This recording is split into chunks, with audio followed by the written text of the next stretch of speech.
champ Antoine Walker is here. Morning, Twan. I saw Antoine in the hallway, and I'm trying to get better with our guests as far as interpersonal relationships. And I said, "What up, Twan?" And he did a full 360. I go, "But the guys call you Twan. Can we be on a Twan?" I accepted it. I was shocked. Yeah, you were shocked. I was. Yesterday, she gave my man Vincent Goodwill. I was like, "What up, you're doing well, Jim." Once we get a handshake, then we'll be good. Okay. We're not Once we there. get a little handshake. Give her a little shimmy. You fit your little shimmy. Come on, bro. Something. They say you ain't got no rhythm, though. That's not me. That's what they told me that. That's what you told him? Chris told me that. We danced once, and I have no rhythm. Truest thing ever spoken on the television. We'll get to the NBA. You learned the dancing from Marnie or MVP Lane race Which one? in a minute. But first, Magic Heat, Derek Jones Jr. knows exactly what to do with the pass. Right over Nikola Vucevic. I mean, this kid he's the best dunker in the NBA right now. I'm giving him that title. I don't have a list ready for you, but I'm giving him that title. Sorry, Zach LaVine. Aaron Gordon, you got to hold that L as well. He's the best dunker in the NBA. Based on this season, yes. Yeah. But great win for the Magic, who right now are the 8th seed. Flashback, not the way you used to see Miami. You know, you used to shoot them Wizards, Lakers, Lance Stevenson puts Jeff Green on skates as the Lakers bench goes nuts. Man. That's dancing now. Whoa. I don't know what size shoe Lance wears. Probably at least a 14, 15. But he steps on Jeff Green's foot. That's what froze him here. Watch the right foot. That's why Jeff couldn't get out of there. Well, that's an all-time great bench reaction. I mean, all-time great. All-time great. Yeah, for one of the sorriest basketball teams in the history, you right. Her celebration, you right. You right. Look at them. I mean, they ain't done nothing all year. Look at them. Oh, yeah. But it's still, I mean, they got 8 men on the court. That's how the NBA been laughing about y'all all year. Rockets and Bucks. Chris Paul makes DJ Wilson stumble before knocking down the open three. The best thing DJ Wilson did is not come back. Yeah. That's the best thing he did. Stay out of the frame. He went from an all-ball defender to a weak side defender in a flash of an eye. Chris Paul get 2 or 3 of these a year. He's been getting like 2 or 3 of these a year. Absolutely. More from this one. Clint Capella gets the bounce pass from James Harden before posterizing Giannis.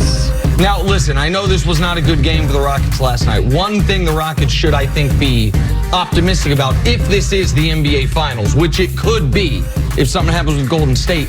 Capella does present some interesting problems for Giannis. Capella, because of his length and his quickness, he is one of the few players in the league that can match size with Giannis and also keep up with him. That's a guy who used to live in Houston being optimistic about his boy Daryl Morey and them getting drilled last night. But I like it. I'll look at it. I'll look at it. Okay. Just getting the game from a slightly different angle. Let's talk about it from this angle. Sticking with the game here, Milwaukee's defense was the big star last night. Sure, the Greek Freak had 19 points and 14 boards, but the 108-94 Bucks win was due in large part to them shutting down James Harden. Harden had 23 points on 26 shots. So Milwaukee has all but locked up the best record in the NBA this season. Antoine, is it time to consider them as the real threat to the Warriors? I think they're a threat. When you play against Houston, they have such a different style. I mean, they shot 51 threes last night. A lot of teams are not going to do that. They don't share the basketball. They're ball dominant by one person. Milwaukee's played them really, really well. They've got 2 guards that can stay in front of James Harden, Eric Bledsoe, and George Hill. And then you got 2 bigs that kind of challenge, James Harden at the rim with Giannis, and obviously Brook Lopez they both challenge James Harden at the rim. So it's a different style. I don't want to take anything away from the win. They beat a great team in Houston. Houston's playing great basketball right now. It's always good to get these type of wins to know where you're at, just in case you do get in the finals. You got some film, kind of can see some matchups. But I don't take much from them because Golden State's a different animal when it comes to matchups where Milwaukee will have to face. So it's not shocking to me that the Rockets shot 50-plus threes, not only because they're the Rockets, but Milwaukee, if people have been watching them all year, they allow more threes than any team in the league. And somehow they still have the #1 defense in basketball. It's because they basically say, even in this three-point shooting NBA, we're going to give up those threes and you're going to get nothing on the inside. We've got 2 legit 7-footers, Giannis, 6'11", but with a 7'6" wingspan. They have Giannis on the other team's worst offensive player, and they let him play free safety, and that's why, to me, they are interesting against the Warriors. Yeah, to me, too. Look at what the Warriors faced the last 4 years. Now, I know they had a lot of injuries with LeBron, and they did have LeBron. But if we were being honest, based on how the season has went, how they've played, their coaching changes, how they're playing defense, we could say this is probably the biggest threat to the Warriors outside of Houston when Chris Paul got hurt. Oh, you mean that? So who the Warriors faced in the finals over the last 4 years? Well, that's what we're talking about. Right. Oh, no, of course. Especially when you consider what type of profile the Cavs had defensively and what this Bucks team has defensively. Because the point I was making about Giannis is Giannis will be guarding Draymond. And you might say, wait, why wouldn't he guard Kevin Durant? That's what. No. They will have him guard Draymond, which means he won't guard Draymond, and he will just patrol the baseline, waiting for someone to create penetration. So they'll be able to stay up on three-point shooters, and if Steph or KD gets by someone, Giannis will come flying at him. If there wasn't such a belief, Twan, that the Warriors had another gear to get to, that they are just basically hovering in third, occasionally getting to fourth, but haven't touched fifth gear yet all year, then I think people would say, of course the Bucks can beat them. Number 2 offense, number 1 defense, maybe the best player in the league, a very good coach, a deep team. They check all the boxes. I think it's 3 teams in the East that can give them a chance, and I think the Bucks is the 3rd team. Oh, I still like Toronto. I still like Philly. If you get into a 7-game series, I think if you got to think about one with Toronto. With the addition of obviously Marc Gasol to that team, makes now he can pick and pop with Boogie Cousins. He can guard Boogie by himself. He don't have to double. That's an added piece of that.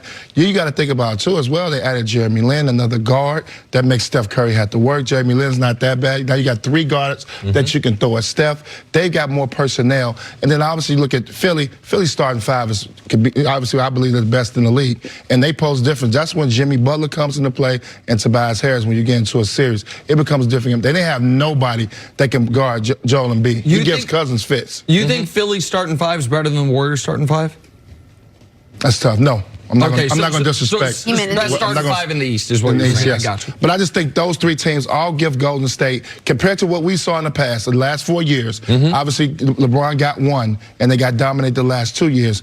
Those 3 teams can give a better finals run. What doesn't this Milwaukee team have besides experience that you don't fully trust can go up against the Warriors? I think it's experience. I think when you get in the playoffs, you get in a 7-game series, I think it becomes tough. I'm not completely sold on Chris Middleton. I know he made the All-Star team. I'm not really sold. I got a question mark on Eric Bledsoe. We got to see him in his big stage. He's had a great season. He's playing the best basketball of his career. He is, but we haven't seen him in this stage. You're talking about when you get to that, obviously when you get to the Eastern Conference Finals, you're going to end up playing either the Toronto Raptors or the Philadelphia 76ers. And I like their experience and their depth a little bit better than I like Milwaukee's. Tell me if I'm wrong here. You also, I think we've talked about this before, have questions about how effective, even as dominant as Giannis has been this year, in a playoff series where you're scouting this team and this team only, where you play them every couple of days, and Giannis does still have, he's been able to overcome it as far as being wildly effective this year, one enormous limitation to his game, which is he cannot shoot threes. He's at like 23% on the year from three-point range. Some concern about how he will be guarded in a postseason series and how effective he will be late in postseason games. Is that one of your concerns? Yeah, I just think people don't understand when the playoffs come, it gets a little tougher, a little harder. We see a lot of dunks, a lot of individual one-on-one plays that Giannis makes. It won't be as easy come playoff time. No, it won't be as easy, but I think because Giannis hit this growth spurt, but Giannis grew up as a point guard. So now you got a guy 6'11", 7 foot. He's got more unassisted dunks than anyone, I guess, the last 10 years in the NBA. So that works in the playoffs. I can go off the dribble because anytime I get beyond the three-point line, even if they lay off of me, because he's so gangly and because it's awkward and it's never been seen before. He's built like Kevin Durant, but Kevin Durant not trying to go all the way to the hole the way we've seen Giannis. I've been shocked of how he's been able to improve his dribbling and how he has relied on that to be able to get not only to the rim, but I'm talking about finishing with a dunk, with the Shaq-type numbers. And when you say built like Kevin Durant, the Kevin Durant body type, but with, I'd say, 25 extra pounds, 30 extra pounds of muscle, so he can deal with the contact at the rim. Guys, if you have to tell me who you could trust on Milwaukee besides Giannis, I mean, you guys, other teams, we naming 2, 3 different players. Give me somebody else on Milwaukee I don't know who I can trust on Toronto besides Kawhi. I don't know that I can trust. Like Marc Gasol has been there. Okay, Marc Gasol's been there at a different time of his career. Serge Ibaka's been to the finals. He knows how it fit. Kyle Lowry's been in tight playoff games against Cleveland the last 3 years. The only thing I'm worried about with Milwaukee is Brogdon and their depth. If they don't get those guys back being 100%, but if they get both of those players back and healthy, they are the class of the East, and they're the best matchup in the Warriors. In this 5-year period, they're the best matchup going against the Warriors in the 7-game series. Antoine, did last night's game change your opinion at all of who the MVP was going to be? After the game, Chris Paul said, hey, this game shouldn't determine who the MVP is. Both Giannis and Harden did not have, obviously, their best games. The race is still down to those two. I don't base it off that. I think Giannis deserves the MVP. If we go into the history of the NBA and how they pick MVPs, they're going to win 60-plus games. He's been dominant all season long. He's played predominantly 90% of the game. Then you think about it, on the defensive end, he's probably the best defensive player in the league besides Kawhi Leonard. You got to add that to the equation as well. And he's checking all the boxes right now to be the MVP. And that's not taking anything away from James Harden.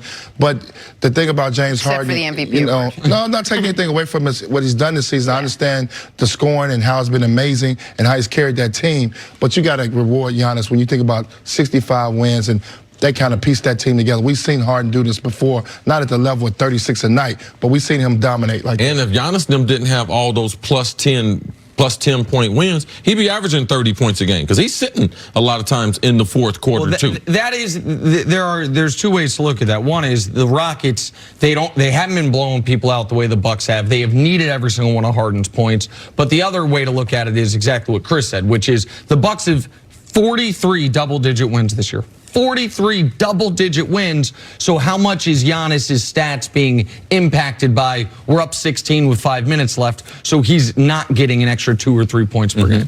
All right. Antoine. We'll see you later on the show. That. Coming up, the Cowboys are at an impasse with one of their biggest stars. That's ahead on First Things First. Yeah, no clue what you're getting yourself. Yeah, I mean, she let Vincent Goodwill call him Vinny, and 3 minutes later, he was V-Money.